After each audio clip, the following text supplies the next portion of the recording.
مجھے دکھائے گی اسکول؟ کسی احساس کے تحت فوراً پوچھا تھا۔ لڑکی ہاتھ میں پکڑا چھوٹا سا جھاڑو پھینکتی خوشی سے ساتھ ہو لی۔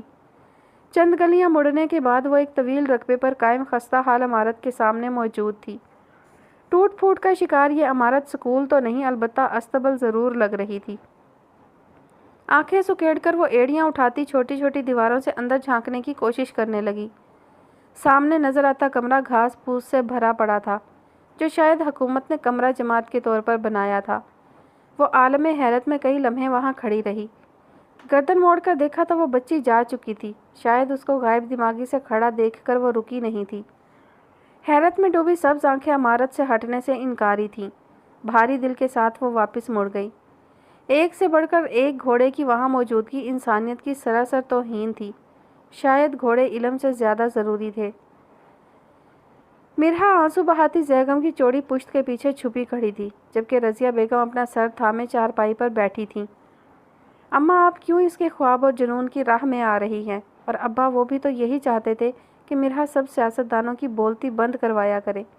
ان کی بھی تو خواہش تھی نا مرحا کو صحافی بنانا۔ اور فکر کیوں کر رہی ہیں؟ ہم دونوں ساتھ ہوں گے نا؟ زیگم چارپائی پر بیٹھتے ہوئے بولا، جبکہ اماں ہنوز رخ موڑے بیٹھی تھیں۔ ٹھیک ہے، پھر اس کا رشتہ ڈھونڈیں اور شادی کر دیں۔ پڑھائی ہو گئی، اب گھر بٹھا کر کیا کرنا ہے ہمیں اسے؟ اچھا ہے بوجھ اترے۔ مرحا نے بے یقینی سے اسے دیکھا، جو اس کا مقدمہ لڑنے کی بجائے اس کی نیا ڈبو رہا تھا۔ زیگم بے یقینی سے محض لب پھڑ پھڑائے، قوت گویائی تو جیسے کہیں دور جا کھوئی۔ میں اگلی دفعہ گھر آؤں تو رشتہ پکا ہو، بے حسی سے کہہ کر اٹھنے ہی والا تھا جب رضیہ بیگم کا زوردار تھپڑ اس کو لڑکھڑانے پر مجبور کر گیا۔ مرحا حیرت سے گنگ رہ گئی۔ بوجھ ہے یہ؟ تو ہوگا بوجھ، اور یہ تو صحافی بنے گی، کمال کا خواب پورا کرے گی۔ تو بچپن سے ہی نکما تھا، اسی لیے تیرے حوالے سے کوئی خواب نہیں دیکھا اس نے۔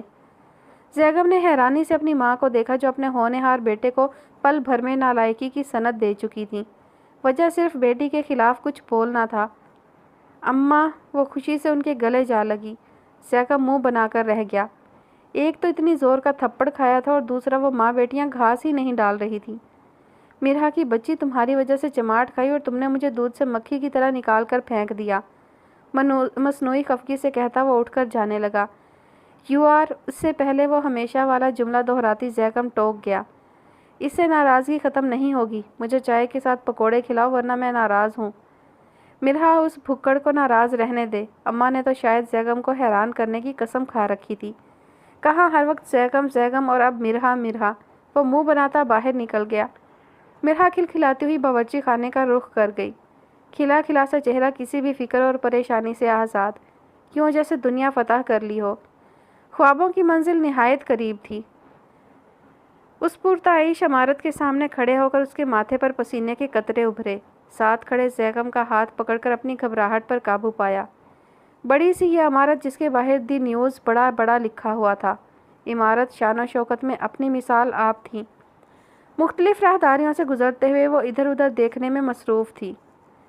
اسٹوڈیوز اور میک اپ روم، کہیں اخباروں کے انبار، کہیں لاتعداد اسکرینیں جس پر مختلف نیوز چینلز کی نشریات براہ راست نشر ہو رہی تھیں۔ کوئی آ رہا تھا تو کوئی جا رہا تھا۔ ہڑبڑی کا ماحول تھا۔ ماربل کا فرش جس پر پاؤں رکھتے ہی پھسلنے کا امکان تھا۔ اس کا ہاتھ تھامے وہ کھنچتی چلی جا رہی تھی۔ کیمروں کی بھرمار تھی، ہر طرح کی قیمتی کیمرے، ڈریسنگ روم جہاں بیش قیمت کپڑے اور جوتے موجود تھے۔ وہ ادھر ادھر دیکھتی کب دفتر کے سامنے پہنچی اسے اندازہ ہی نہ ہوا۔ تم اسی چینل میں کام کرتے ہو نا؟ ایک ایک چیز کو اشتیاق سے دیکھتے ہوئے پوچھا۔ زیگم محض ہنکارا بھر کر رہ گیا۔ کتنا اچھا ہے یہ، بے حد خوبصورت۔ کھوئے کھوئے سے لہجے میں ادھر ادھر دیکھتے ہوئے بولی۔ یہ محض فریب چشم ہے، بدترین جگہ ہے، جہاں ہمارے الفاظ بھی ہمارے نہیں ہیں۔ ہمارے منہ سے نکلنے والا ایک ایک لفظ دوسروں کی مرضی کے مطابق ہوتا ہے۔ اس کا حد سے زیادہ تلخ اور سچا لہجہ مرحا کو اس کے مایوس انداز پر حیرانی ہوئی۔ تم تبدیلی کا سبب بن سکتے ہو۔ میں محض ایک چھوٹا سا رپورٹر ہوں، جو 8 بجے نشر ہونے والے پروگرام کے لیے معلومات اکٹھی کر کے میزبان کو دیتا ہوں۔ اب اس کام کے دوران تبدیلی تو لانے سے رہا۔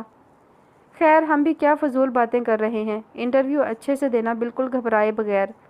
اس کا ہاتھ سہلاتا وہ اس کو حوصلہ دے گیا۔ میرا کے پریشان چہرے پر سامنے موجود لوگوں کی تعداد دیکھ کر پریشانی بڑھ گئی۔ ان کو مت دیکھو، ان میں سے کوئی بھی مرحا کمال نہیں ہے، کوئی ہو ہی نہیں سکتا۔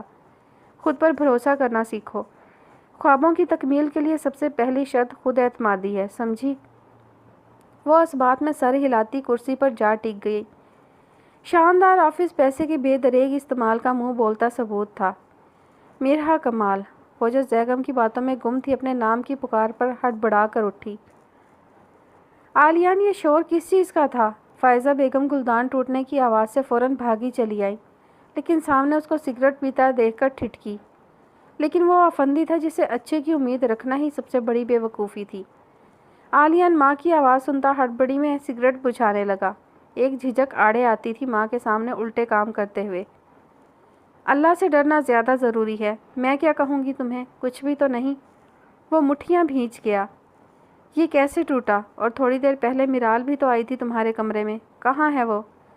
اماں سائیں، یہ بس میز کو پاؤں لگ گیا تو گر گیا، اور رہی بات میرال کی تو اسے اپنی اسائنمنٹ بنانی تھی اس لیے چلی گئی۔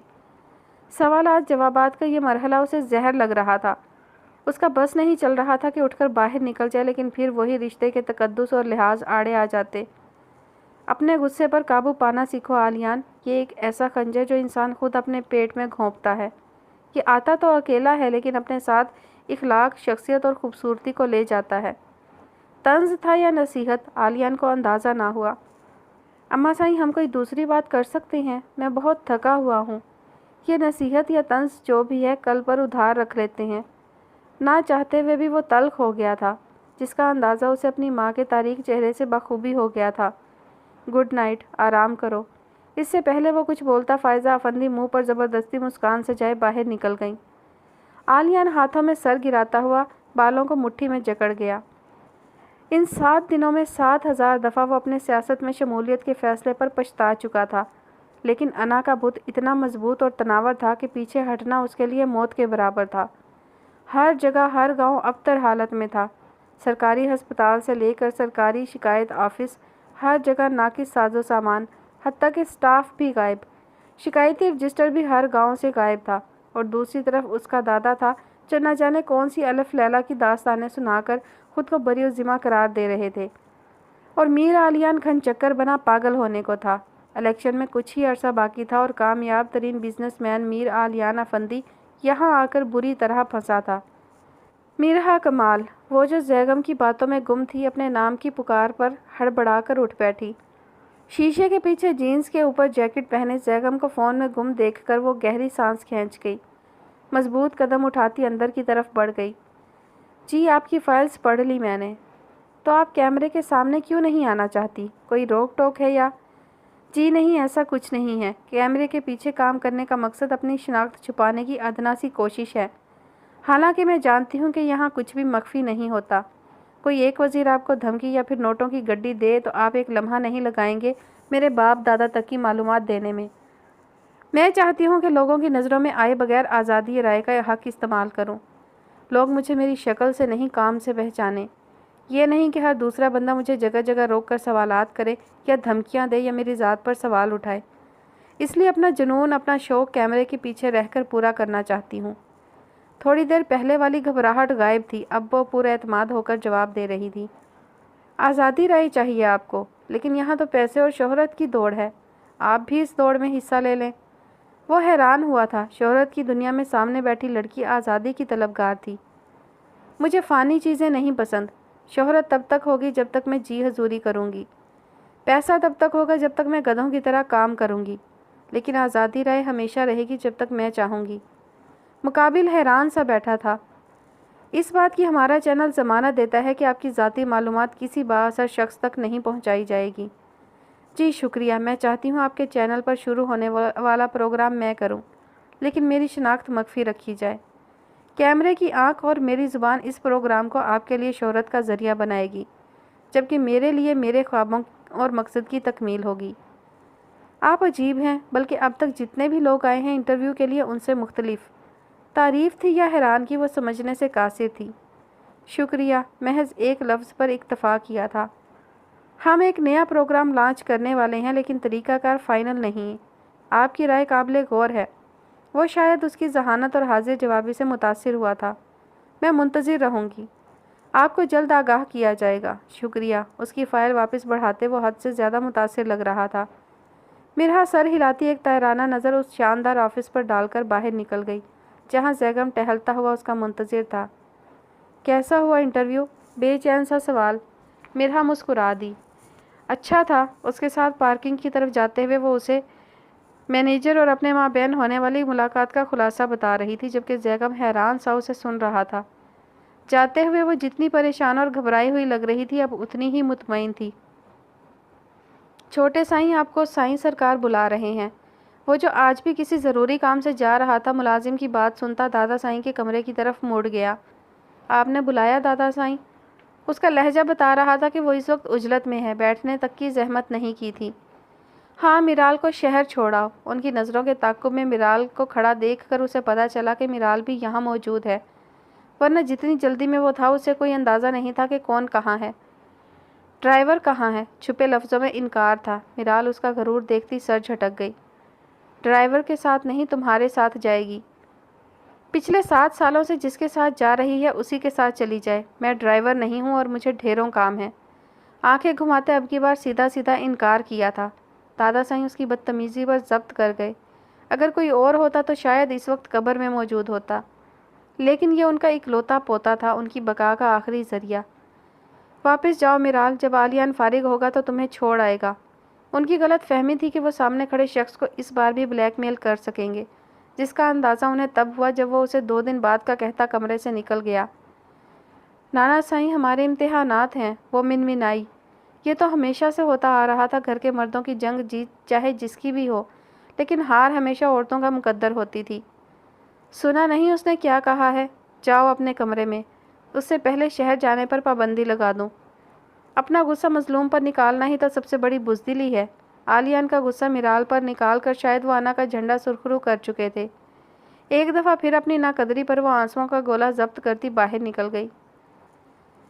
سبز آنکھیں آج پھر لیپ ٹاپ کے آگے موجود تھیں، لیکن آج ویران تھیں، چمک ماند پڑ چکی تھی۔ نظریں اسکرین پر ٹکی تھیں، جبکہ دماغ کھنڈر نما اسکول پر۔ بنا پلک جھپکے وہ لیپ ٹاپ کی اسکرین کو دیکھنے میں مصروف تھی۔ انصاف، حق، بہادری، ایمانداری، دل جمعی، ادائیگی فرائض، سچ، مخلصی، بے غرضی، ان چند الفاظ کو کاغذوں پر اتارتے وہ بے دلی سے آج جلد ہی لیپ ٹاپ بند کر گئی۔ دل اداس تھا۔ تکیے پر سر گرائے وہ کئی لمحے سوچوں کے بھنور میں پھنسی رہی، لیکن کوئی کنارہ نہ ملا، البتہ نیند ضرور حاوی ہو گئی تھی۔ میرال، میرال، دروازہ کھولو میری جان۔ میرال، کھول بھی دو اب دروازہ، مجھے کچھ بتاؤ تو صحیح۔ فائزہ افندی اب منتوں پر اتر آئی تھیں۔ آواز حتی الامکان دھیمی رکھنے کی کوشش کی تھی، ورنہ کچھ بعید نہیں تھا کہ حویلی میں تماشا لگ جاتا۔ مومانی جان، آپ جائیں پلیز، ہم کچھ دیر اکیلے رہنا چاہتے ہیں۔ اس کی آواز سے صاف ظاہر تھا کہ رو رو کر اس کا گلا بیٹھ چکا ہے۔ سکینہ، چابی لے کر آؤ، اب کی بار ذرا سخت لہجے میں کہا تھا۔ اس کی بھاری آواز سے وہ پریشان ہی تو ہو گئی تھیں۔ سکینہ سے پہلے ہی وہ دروازہ کھول چکی تھی، جانتی تھی کہ اب تو دروازہ کھلنا ہی کھلنا ہے، چاہے کچھ بھی ہو جائے۔ کیا بچپنا ہے یہ میرال، اس کا بکھرا حلیہ دیکھ کر تعصب ہوا تھا۔ آنکھوں سے بہتا کاجل اس کا سارا چہرہ خراب کر چکا تھا۔ بکھرے بالوں اور ملکجے حلیے میں وہ حویلی کی ایک بے بس اور لاچار عورت کا منظر پیش کر رہی تھی۔ تم جانتی تو ہو اس گھر کے مردوں کی ضد کو، پھر کیوں خود کو تکلیف دے رہی ہو؟ انا خود پرستی کا جھنڈا اونچا کرنے کے لیے یہ کچھ بھی کر سکتے ہیں، ہم تو پھر وہ عورتیں ہیں جو ان کی غلام ہیں۔ مومانی جان، ہم بھیڑ بکریاں نہیں ہیں، جیتی جاگتی انسان ہیں۔ انا کی اس فضول جنگ میں میرے پورے سال کی محنت ضائع ہو جائے گی۔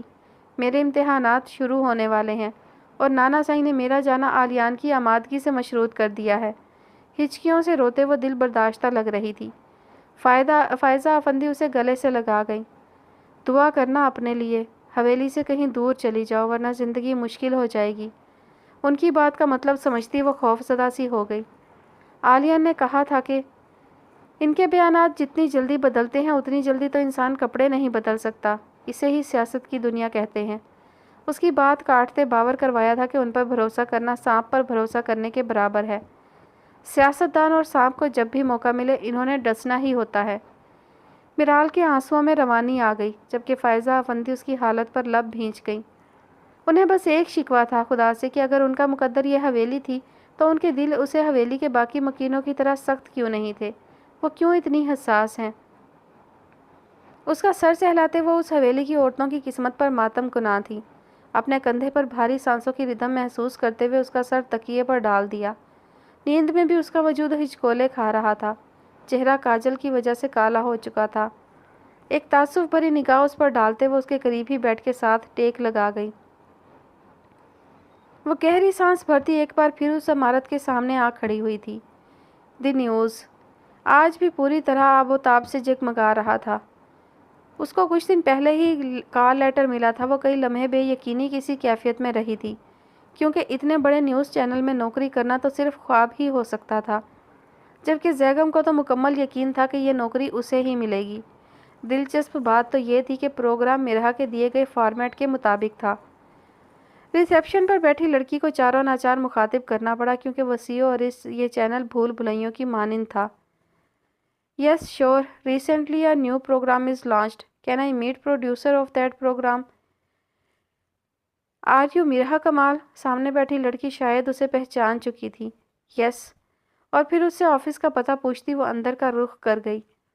پچھلی بار تو اسے اتنا اچھے سے پوری عمارت کو دیکھنے کا موقع نہیں ملا تھا، لیکن آج وہ آہستہ آہستہ چلتی ہر چیز کا باریک بینی سے جائزہ لے رہی تھی۔ مطلوبہ آفس کے سامنے رک کر وہ دروازہ بجانے لگی۔ مرحا کمال از ہیئر۔ اجازت ملنے پر اپنا مختصر سا تعارف کروایا۔ ارے آئیے، میں آپ کا ہی انتظار کر رہا تھا۔ شکریہ۔ تو کیسی ہیں آپ؟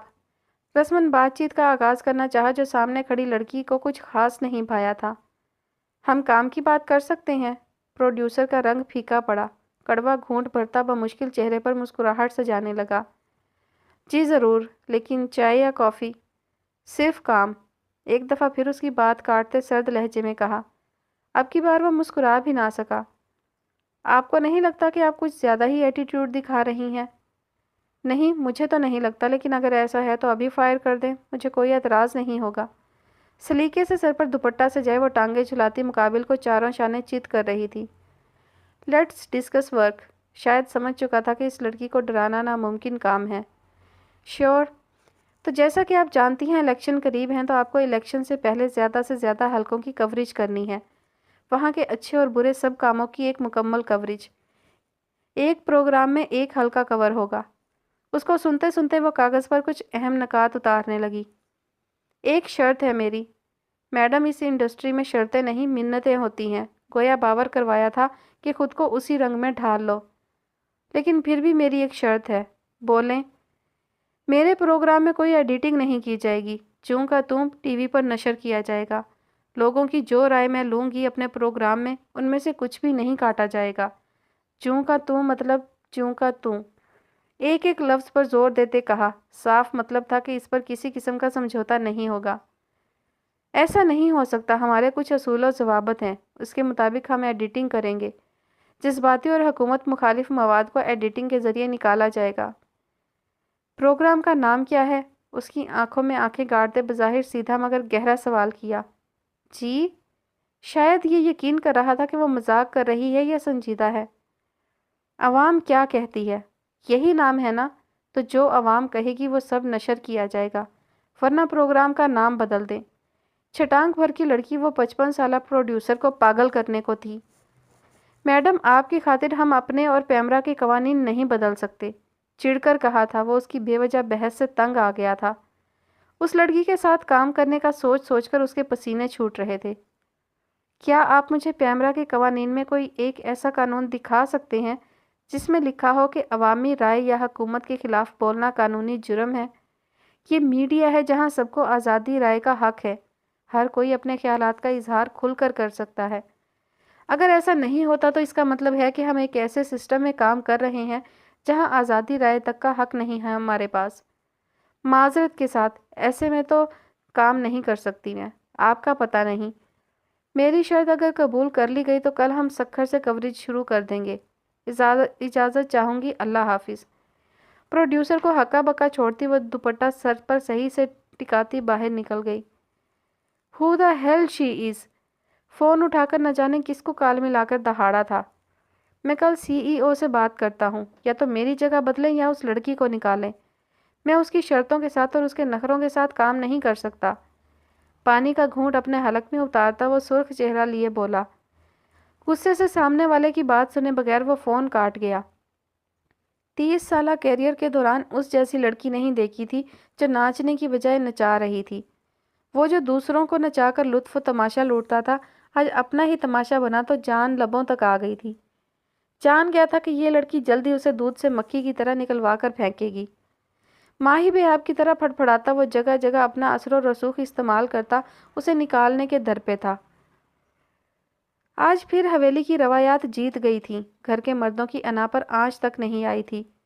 البتہ میرال اعظم اپنی عزت نفس انا خود پرستی کو اپنے قدموں تلے بری طرح روندتی مردہ قدموں سے عالیہ افندی کے کمرے کی دہلیز پر آن کھڑی ہوئی تھی۔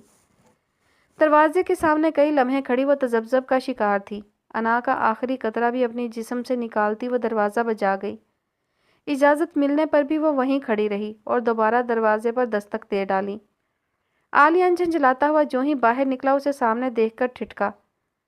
جب اندر آنے کی اجازت دی تھی تو کیا پاؤں پر مہندی لگی ہے جو اندر نہیں آئی؟ خود دروازہ کھولنا پڑا تھا، اس لیے ساری جھنجھلاہٹ سارا غصہ اس پر نکال ڈالا۔ میں نہیں چاہتی تھی کہ لوگ باتیں بنائیں کہ بند کمرے میں دلاور افندی کی نواسی اور پوتا عیاشیاں کرتے پھر رہے ہیں۔ اس کا طنز سنتی وہ خود پر قابو نہ رکھ پائی، اس لیے جواباً اس سے بھی گہرا طنز کر ڈالا۔ سوری، مٹھیاں بھینچتے جلدی سے معذرت کی، ورنہ کچھ بعید نہ تھا کہ جس کام کو آئی تھی وہ اس سے صاف انکار کر دیتا۔ مجھے شہر چھوڑاؤ، پرسوں امتحان ہے میرا۔ عالیہ جو اس کے معذرت کرنے پر غوطہ حیرت میں تھا، اس کی اگلی بات پر حیرانی کی جگہ طنزیہ مسکان نے لے لی۔ اوہ، تو میرال اعظم میرے در پر منتیں کرنے آئی ہیں، بہت خوشی ہوئی۔ دل جلانے میں کوئی کسر نہیں چھوڑنا چاہتا تھا۔ منت سماجت نہیں کرنے آئی ہوں، محض یہ پوچھنے آئی ہوں کہ کیا مجھے شہر چھوڑ دو گے، یا تمہاری انا میں اتنی طاقت ہے کہ میرے پورے سال کی محنت کو ریزہ ریزہ کر ڈالے۔ اس کا پورا اعتماد لہجہ ذرا نہ بھایا، منتیں سماجتیں سننے کی خواہش ادھوری ہی رہ گئی۔ نہیں، یک لفظی جواب مقابل کا چہرہ پل بھر کے لیے تاریک کر گیا، گلے میں گلٹی بھر کر معدوم ہوئی۔ عالیہ کی زیرک نگاہیں اطمینان سے اس کے چہرے کا جائزہ لے رہی تھیں۔ یک لفظی جواب مقابل کا چہرہ تاریک کر گیا، گلے میں گلٹی ابھر کر معدوم ہوئی۔ عالیہ کی زیرک نگاہیں اطمینان سے اس کے ایک ایک تاثر کا جائزہ لینے میں مصروف تھیں۔ مطلوبہ تاثر نہ ملا تو مایوسی سے دروازہ اس کے منہ پر مارنا چاہا، لیکن وہ اس سے پہلے ہی مسکراتی ہوئی وہاں سے چلی گئی۔ اس کی چبھتی مسکراہٹ عالیہ افندی کو سلگا گئی۔ اپنا سارا کا سارا غصہ دروازے پر نکالا، اتنی زور سے بند کیا کہ بنیادیں تک ہل گئیں۔ وہ ابھی کچن سمیٹ کر کمرے میں آئی ہی تھی کہ فون کی روشنی دیکھ کر اس کی طرف متوجہ ہوئی۔ سامنے ہی چینل کے ہیڈ آفس کے مینیجر کا نام جگمگا رہا تھا۔ ہونٹوں پر دل فریب مسکراہٹ تھی۔ ہاتھ صاف کر کے فون اٹھایا۔ "We are sorry madam, please come tomorrow to office so that we can start coverage." رٹے رٹائے طوطے کی مانند بولتا وہ مرحا کمال کو سخت زہر لگا۔ وہ جانتی تھی کہ کوئی بھی اس کی موجودگی سے وہاں خوش نہیں ہے، وہ بس اس کو آزمانا چاہ رہے تھے۔ اس کی دلیری، اس کی ہمت دیکھنا چاہتے تھے۔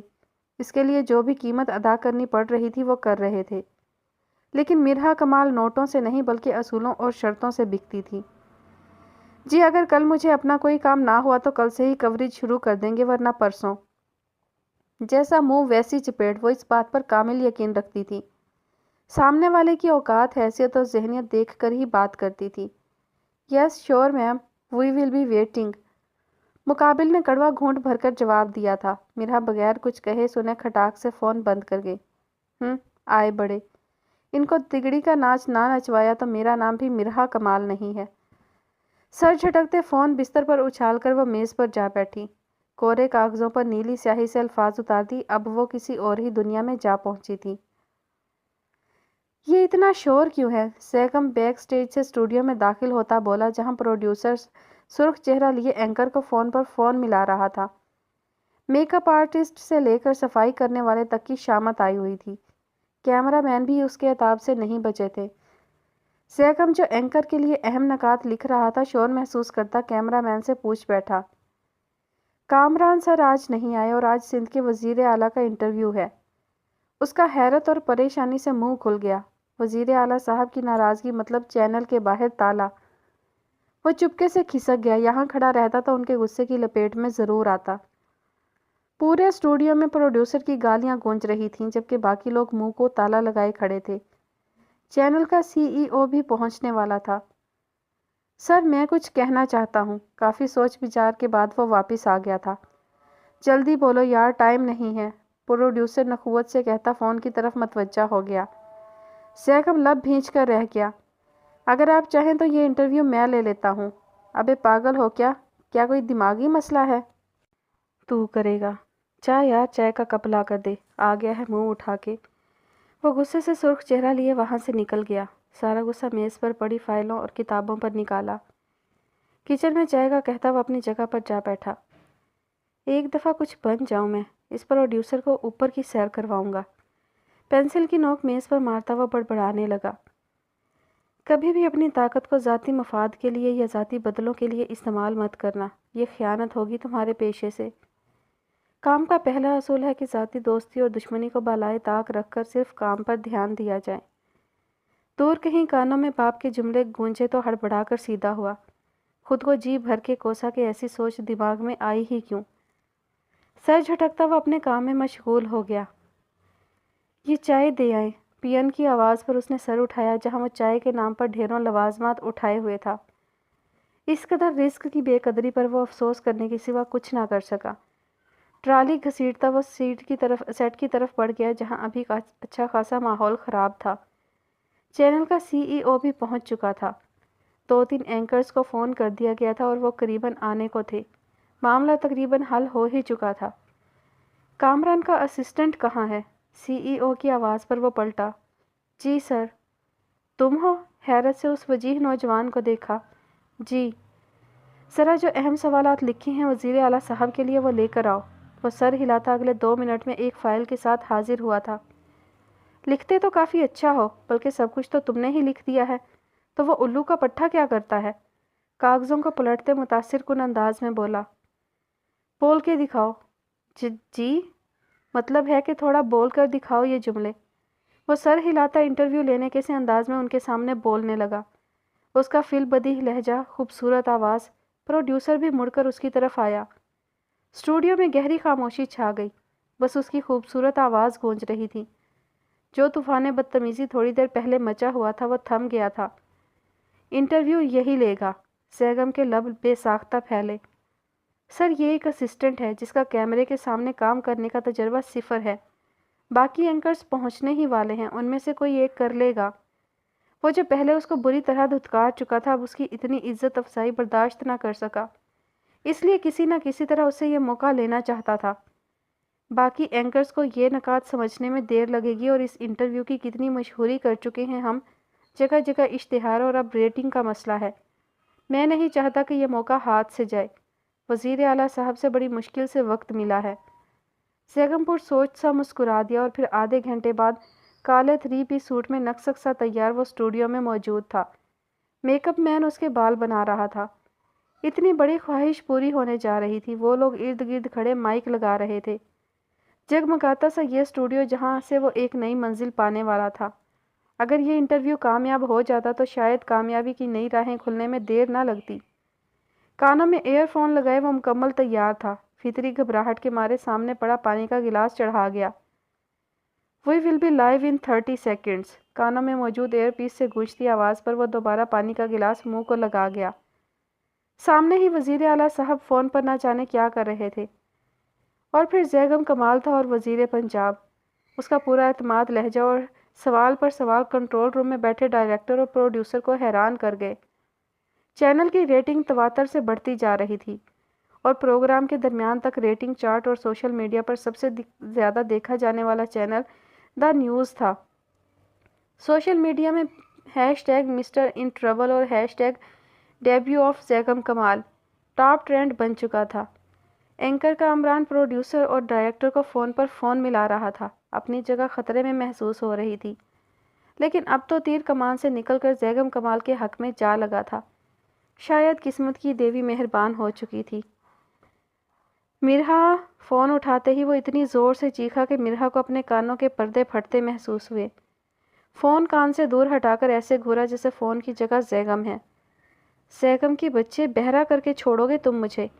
خفگی سے کہا جس کا زیگم پر کوئی اثر نہ ہوا۔ ایک بہت اچھی خبر سناؤں؟ چہکتا ہوا لہجہ مرہا کو حیران کر گیا۔ ہاں بتاؤ۔ واٹس ایپ کھولو اور اماں کو بھی دکھانا، جلدی سے کہتا وہ فون کاٹ گیا۔ مرہا حیران ہوتی اماں کے کمرے کی طرف بڑھتی واٹس ایپ کھول کر دیکھنے لگی۔ 45 منٹ کی کوئی ویڈیو تھی جو سگنل کی خرابی کے باعث آہستہ آہستہ لوڈ ہو رہی تھی۔ اماں زیگم نے کوئی ویڈیو بھیجی ہے، کہتا ہے کہ اماں کے ساتھ دیکھو۔ بڑا خوش تھا۔ نظریں فون پر ڈاؤن لوڈ ہوتی ویڈیو پر ٹکی تھی، جبکہ دھیان اماں پر تھا جو اپنی جگہ سے اٹھتی چھوٹے سے صوفے پر اس کے پاس آ بیٹھی تھی۔ کوئی ٹی وی پروگرام کی ویڈیو تھی۔ زیگم بھی پاگل ہے، ان کی بک بک کون سنے گھنٹہ بیٹھ کر، بند کر اسے موئے کو۔ ٹی وی پر چلنے والے نیوز پروگراموں سے سخت چڑ تھی انہیں۔ مرہا بھی بیزاریت سے دیکھنے لگی، البتہ بند نہیں کی تھی، کیونکہ جانتی تھی کہ کوئی خاص بات ہی ہوگی جو زیگم نے یہ ویڈیو بھیجی ہے۔ اماں! حیرت، خوشی اور بے یقینی کے ملے جلے جذبات لیے وہ پکار اٹھی۔ کالے 3 پیس سوٹ میں بالوں کو نفاست سے سیٹ کیے وہ کوئی ہیرو ہی لگ رہا تھا۔ اعتماد سے بولتا وہ ان دونوں کو حیران کر گیا۔ ہائے ماں صدقے جائے، کتنا اچھا لگ رہا ہے یہ۔ ہائے ادھر دے، مجھے اپنے پتر کو دیکھنے دے۔ فرتے جذبات میں اس سے فون کھینچ کر پرے دھکیلا اسے۔ مرہا مسکرا کر رہ گئی۔ کتنا اچھا بولتا ہے۔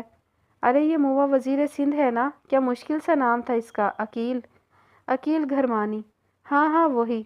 چھوڑ اس منحوس مارے کو، تو زیگم کو دیکھ، ہائے کتنا اچھا لگ رہا ہے۔ مرہا ایک بات بتائیے، سب نے دیکھا ہوگا نا پروگرام؟ ٹی وی پر چلا ہے نا؟ ان کی بات کی گہرائی جانتی وہ ان کی معصومیت پر دل فریب سا مسکرا دی۔ ہاں اماں سب نے دیکھا ہوگا، وہ تو ہماری کیبل نہیں ہے نا گاؤں میں، اس لیے اس نے ویڈیو بھیج دی، ورنہ پورے پاکستان میں چلا ہے یہ۔ اس کی بات پر اماں کے چہرے کی چمک مزید گہری ہو گئی۔ جب تک فون پر وہ ویڈیو چلتی رہی، دونوں کی نہ ختم ہونے والی باتوں کا سلسلہ بھی چلتا رہا، جن کا موضوع صرف اور صرف زیگم اور اس کی متوقع شہرت اور کامیابی تھی۔ وہ اس وقت اپنی ٹیم کے ساتھ آفس میں کھڑی ان حلقوں کے نام دیکھ رہی تھی جن کی اس نے الیکشن سے پہلے کوریج کرنی تھی۔ یہ فہرست کس نے بنائی ہے؟ دوپٹہ سر پر اچھی طرح لیے سفید شلوار قمیض میں وہ اس وقت ایک مہذب عورت لگ رہی تھی۔ دھیان سارا کا سارا کام کی طرف تھا۔ پروڈیوسر سر نے۔ پی این کے جواب سے مرہا کمال کا حلق تک کڑوا ہو گیا۔ کہاں ہیں وہ؟ اپنے آفس میں۔ فہرست اٹھاتی وہ باہر نکل گئی۔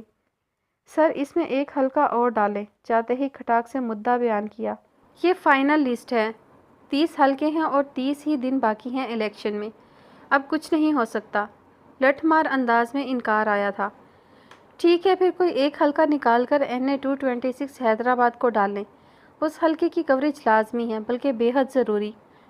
اس بارے میں بات کریں گے، ابھی آپ ٹیم ممبر سے مل لیں، کل ہمیں سکھر سے کوریج شروع کرنی ہے۔ معاملہ رفع دفع کرنا چاہتا کیونکہ اس لڑکی سے بحث بالکل بھی نہیں کرنا چاہتا تھا۔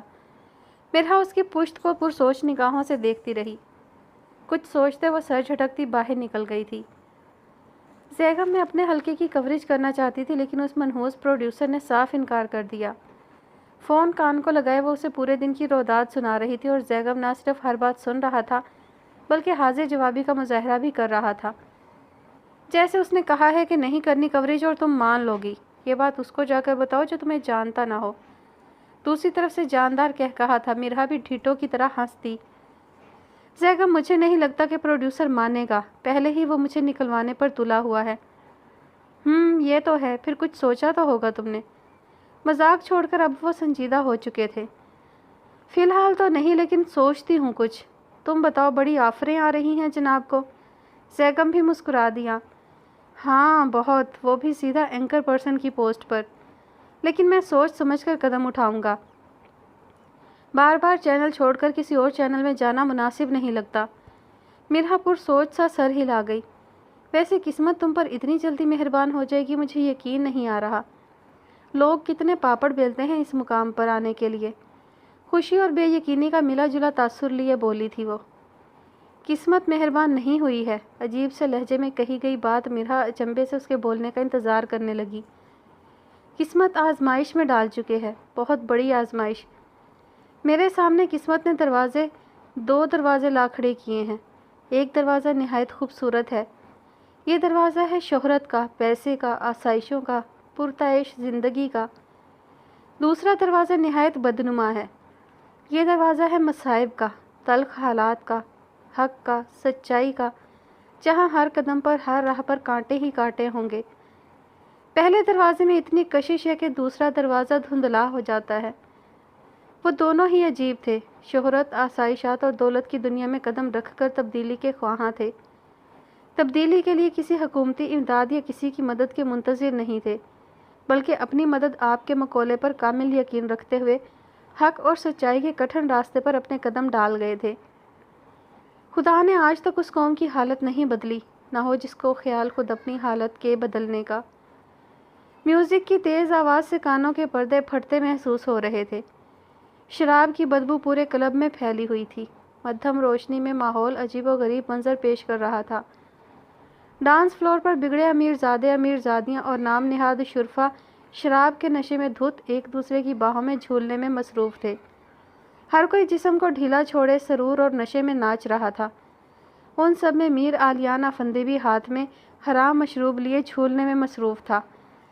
جھولنے کی وجہ نشہ نہیں تھا، کیونکہ وہ مضبوط اعصاب کا مالک کسی چیز کو اپنے اوپر سوار نہیں ہونے دیتا تھا۔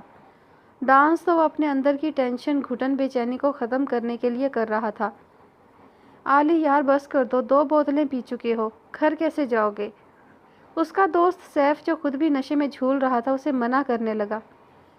کسی شراب میں اتنا سرور اور نشہ نہیں ہے جو وہ میر آلیان افندی کے سر پر چڑھ کر بول سکے، تو فکر نہ کر بلکہ انجوائے کر۔ اس کے شرٹ سے بے نیاز وجود کو دیکھتے جس طرح کا انجوائے کرنے کا کہا تھا، وہ ڈھیٹوں کی طرح آنکھ دبا کر مسکراتا ڈانس فلور پر تھرکتی بےہودہ لباس میں موجود لڑکی کو خود سے لگائے اس کے ہونٹوں پر جھکتا اندر کی طرف بڑھ گیا۔ عالیہ نے نخوت سے سر جھٹکا۔ Let's have some drink. Aliya نے حیرت اور بے یقینی سے سامنے کھڑی لڑکی کی ہمت کو دیکھا، جو ایک سیاست دان کو پیشکش کر رہی تھی۔ نیم عریاں لباس میں جسم چھپ تو بالکل نہیں رہا تھا، بلکہ مزید نمایاں ہو رہا تھا۔ ایک طائرانہ نظر سر سے لے کر پاؤں تک ڈالی کہ ٹھٹک کر رکا۔ نگاہیں اس کے شرٹ کے گلے پر جا ٹکی، جہاں سے اس کا وجود صاف نظر آ رہا تھا۔ آئی وانا کس یو۔ اس کے کپڑے کے ڈیزائن اور نیکلس میں کمال مہارت سے چھپے چھوٹے سے کیمرے کو بغور دیکھتے بے شرمی سے کہا تھا، جبکہ وہ اس کی نظروں کا زاویہ دیکھتی فخر محسوس کرنے لگی۔ عالیہ خود کو کوستا جلد ہی نظر ہٹا گیا۔ یقیناً میڈیا انڈسٹری یا مخالف پارٹی کو ہی مخبری تھی، جو اس کے سیاسی کیریئر کو شروع ہونے سے پہلے ہی تباہ و برباد کرنا چاہتے تھے، ورنہ کوئی عام لڑکی تو کبھی اسے ڈرنک کی آفر نہیں کر سکتی تھی، کیونکہ وہ سیاست سے تعلق رکھنے والا انسان تھا جو عنقریب متوقع وزیر بننے والا تھا۔ اس کے چھپے کیمرے سے اسے یقین ہو گیا تھا کہ یہ اس کی کوئی دشمن ہی ہے، ورنہ اس بار کلب میں فون یا کیمرے کی سخت ممانعت تھی، کیونکہ شرافت کے لبادے میں چھپے عمرہ رات کی تاریکیوں میں یہاں شراب اور شباب کے مزے لوٹنے آتے تھے۔ ان کی پرائیویسی کا خیال رکھتے ہوئے ان چیزوں کو باہر تک ہی محدود رکھا جاتا تھا۔ شور baby, let's go to room. اس کی شرٹ کے بٹن پر انگلیاں پھیرتے اس نے بے باکی سے کہا تھا۔ میں تو یہاں بھی آرام سے کس کر سکتا ہوں، لیکن پہلے ڈرنک کر لیتے ہیں، پھر زیادہ مزہ آئے گا۔ مشروب کا گلاس اس کی طرف بڑھاتے آنکھ ونک کی تھی۔ ایک لمحے کے لیے سامنے کھڑی لڑکی کا چہرہ پھیکا پڑا، لیکن آخری بات پر مسکراہٹ واپس لوٹ آئی، لہٰذا فرتے جذبات میں ایک گھونٹ میں پورا گلاس چڑھا گئی۔ اتنی ہیوی ڈوز تھی کہ اگلے ہی پل لڑکھڑا پڑی۔ عالیہ کے چہرے پر استہزائیہ مسکان پھیلی۔ نشے میں دھت وہ صوفے پر جا گری۔ نیم عریاں لباس مزید بے باک ہو گیا تو وہ بے اختیار نظریں چرا گیا۔ جسم کی تمام تر رعنائیاں کھل کر واضح ہو رہی تھیں۔ کنپٹیاں مسلتا وہ کیمرہ نکالنے کا طریقہ ڈھونڈنے لگا جو اس کی شرٹ کے اوپری حصے پر مہارت سے اٹکا تھا۔ اس کا شو پیس بنا وجود دعوت گناہ بنا پڑا تھا۔ کافی سوچ بچار کے بعد وہ منہ موڑے اس پر جھکا تھا، رخ دوسری طرف کیے وہ حتی الامکان کوشش کر رہا تھا کہ اس کے ہاتھ سامنے والی کے بدن کو نہ چھوئے۔ تم بہت ہاٹ ہو، تمہارا فگر، اف، میں نا تمہاری بہت بڑی فین ہوں۔ اس کی بے باک باتوں سے عالیہ کا چہرہ لہو چھلکانے لگا۔ دانتوں پر دانت جمائے وہ اپنا کام کرنے لگا۔ چہرہ دوسری طرف ہونے کی وجہ سے مشکل پیش آئی، کیونکہ اسے بہت مہارت سے جوڑا گیا تھا۔ عام انسان کو وہ ڈیزائن کا حصہ ہی لگتی، لیکن وہ میر آلیان افندی تھا جو اڑتی چڑیا کے پر گن لیتا تھا۔